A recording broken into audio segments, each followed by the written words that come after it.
Graham, firstly, many congratulations. Not one for the nerves, though, is it? No, that was that took us right to the brink at times. That one, it was so up and down the game, and kind of had every emotion. Obviously, the first goal going in, we thought, right, we're on top here. We can maybe go and take the game and get right on top. And then Blythe taken over for 25 minutes or so, and we really looked like we're on the ropes. And they scored 2 good goals from their point of view, not so much from our point of view. And then at half time, we got kind of had a chat with the lads about a little bit more belief and just settling down on the ball and trusting yourselves, trusting each other, giving each other angles and pressing the ball a little bit better, not giving them as much space. Just basically saying, look, there might be 2 levels above us, but they're still going to make mistakes. If we put pressure on them, they'll make mistakes, and they made mistake after mistake when we put pressure on them. And what we said at half time, the lads absolutely put on a tape, if you like. It was brilliant. What it was, wasn't it? Fantastic. Yeah, I mean, like you say, we looked to be struggling in the first half and second half. I just thought everybody give every single ounce of energy. Bear in mind, a lot of the lads had played a huge part of the game on Saturday, which went extra time. Some of the lads played on Monday, which was just 90 minutes, but Blythe had a rest since the Tuesday before. So I think if it had gone extra time, I would have suggested that there would only be 1 minute. So when Ryan scored the goal, we were delighted to get it done.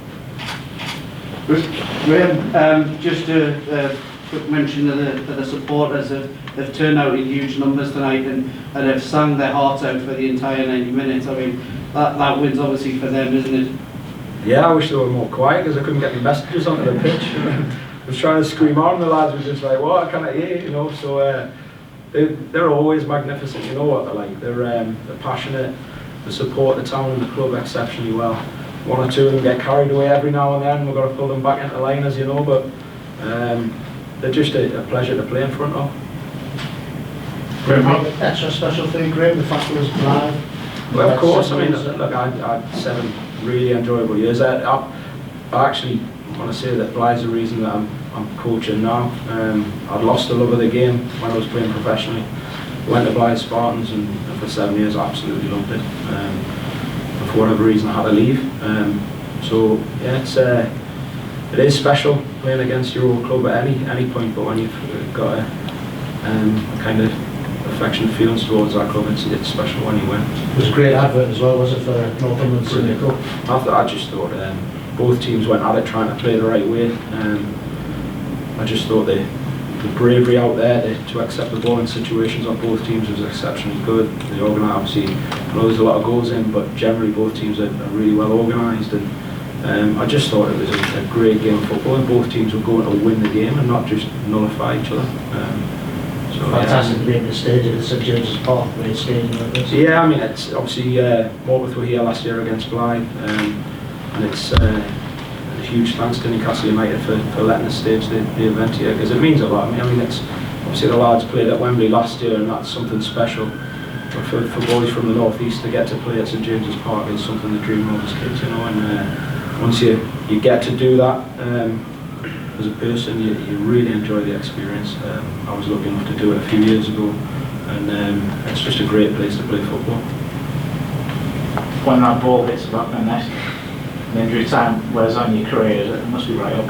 Yeah, honestly, I haven't scored many goals like that, but to score the winner at St James's, I don't know if I'll ever top that. But yeah, I hit the back of the net, I didn't really have a chance to do anything, I just got smothered and hasn't really sunk in yet. When that ball falls at your feet, what are you thinking? What's the thought process apart from putting it in? Well, it came to me and I've just opened my body and I've just had so much space, and well, my only option is to try to have a shot and keep it slightly off his line, and I've just bent it in. Yeah, had so much time to do it. Bit of a cliche, but did you know it was in as soon as it left your foot? Yeah, I did, to be honest. Graham, what was your thoughts heading into Stockwood Stone level?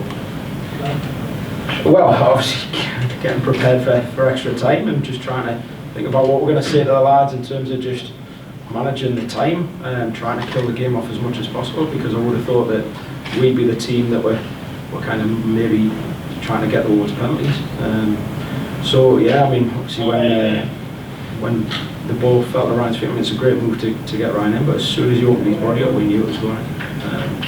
He's just got fantastic technique and give the keeper no chance. You've been at football quite a long time, no offence, quite a long time. Gareth Bainbridge's goal, the chip, where does that rank? Well, he's been doing that for 2-3 seasons now. Not so much this year, and he'll openly admit that. But if he'd scored that last season or the season before, it would kind of be like, nah, it's just Gareth Bainbridge scoring goals, you know. He just, again, like for some reason this year he hasn't scored as many as he normally does, but I just thought his movement tonight was exceptional, his work rate was exceptional. And the way he took the ball, great pass off John Parker, the way he took the ball down, held the defender off, and obviously had the awareness of the keeper just off his line, managed to lift it over him with his weaker foot. Why next for this squad? Well, we've got so many good players, it's kind of hard to keep hold of them, so that's the first bit, trying to keep them for next year.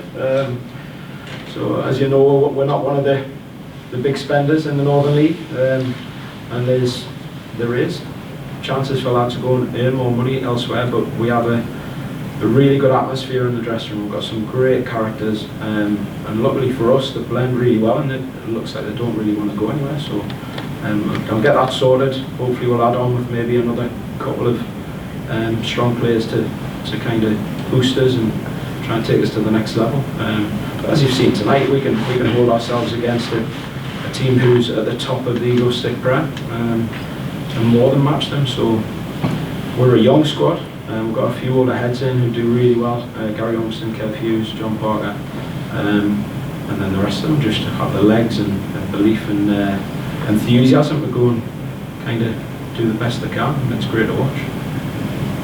Brian, must have been some team talk at half time, but it's been hard in the first half, can you mention that? I won't mention exactly what went on, but no, it was just, everything he said was just push him in the right direction, because Ben's already said, like, first 20 minutes we were on top, and then scored the goal and we just sat off and give them too much time. So he basically just told us to get out there, put as much pressure on, and they'll make mistakes, which they did, and be more positive, which we were, and that's why we've won the game and we've stuck together and everyone's worked hard for each other and we've probably deserved it. Great for all Shields, been great 12 runs, hasn't it, the Vars and then this. Yeah, keeps the fans happy, doesn't it? Yeah. I mean, they are patient. They do realise that we're not up there with you. I mean, there's quite a few Concert, Shildens, Mortars, there's loads and loads. We're not in that ballpark. We compete at that sort of level